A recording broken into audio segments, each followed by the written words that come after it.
Hey guys, it's Aditya again with Inspire Advantage. Today I'm going to be talking to you guys about starting early to prepare for the medical school application. This video is mainly for first and second year undergraduate students who are thinking about applying to medical school or know that they're going to a little bit later on.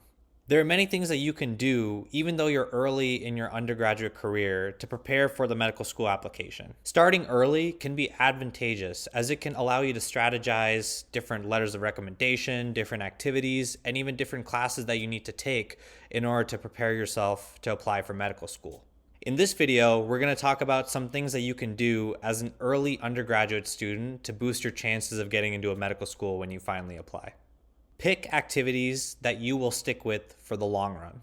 Anyone can join a pre-health club or go on a medical mission trip just once. The reason admissions committees want to see volunteering on your application is to see if you can stick with something long-term and follow your passions. This shows that you are more dedicated than someone who's just joining a variety of clubs and only going to events here and there.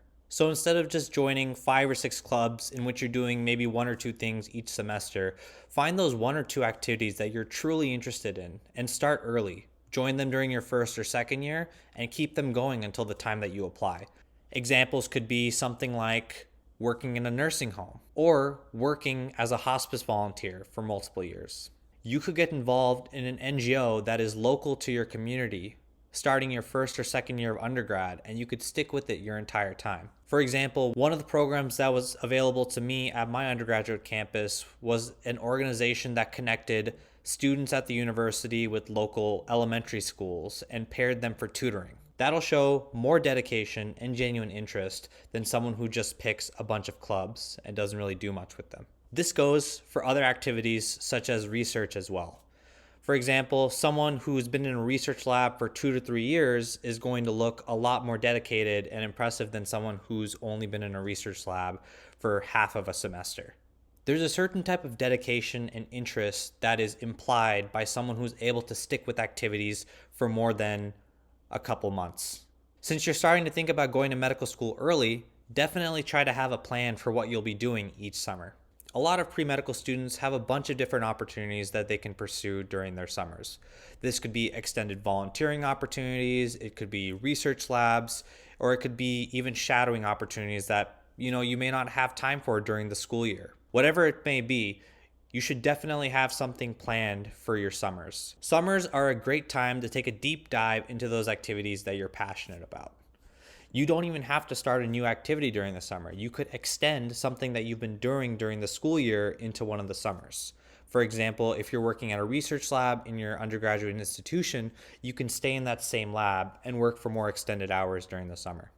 If there's a volunteering opportunity that you're truly engaged in, you can take more time during the summer to really pursue that with more hours during the week. There's also no harm in trying new experiences as well. If there's a certain opportunity that's only available during the summer, go for it. But make sure that it fits with the story that you're trying to tell for your journey to medical school. Another key advantage of starting early is that you're able to strategize the best letters of recommendation that you can have for your application. A very common scenario that pre-medical students come across when it's time to apply is that they struggle to find letters of recommendation. This is usually because they did not form many meaningful relationships with the faculty at their schools while they were undergrads.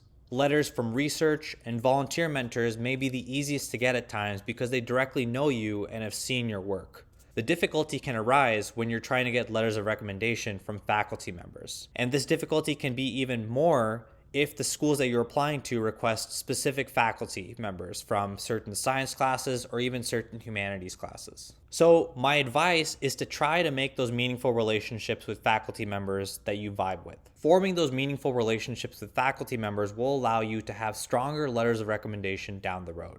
These faculty members will know you on a more personal basis rather than just one of the many students that have joined their classes. If your professor has office hours, that might be a good time to get to know them on a more one-on-one level. If you haven't tried to make the effort to get to know faculty members while you were an undergrad, you will just end up asking a letter of recommendation from faculty members that don't really know you well. And though the letters may be positive, they may be coming across as generic. This may be one of the most active and purposeful things that you'll have to do, especially since there are many science classes where the lecture halls can be about 1 to 200 students. Sometimes you can plan your letters of recommendation by joining more seminar-style classes, where the class size may be about 10 to 15 students. In those settings, it'll be easier for the faculty members to get to know you, and it might be easier for you to ask a letter of recommendation at the end of the class. And the most important thing that you can do if you're starting early for medical school is learning to craft your story. You have time to understand your true reasons for applying to medical school and why you want to be a physician. And you have the opportunity to pick activities that will support that story. This is what will make your application stand out come application season. One thing that you can do while you're still a first or second year undergraduate student is keep a journal that is simply dedicated for the medical school application process. In this journal, you can write down any reflections or thoughts you have as you're going about your undergraduate career that will help you along your medical school application timeline.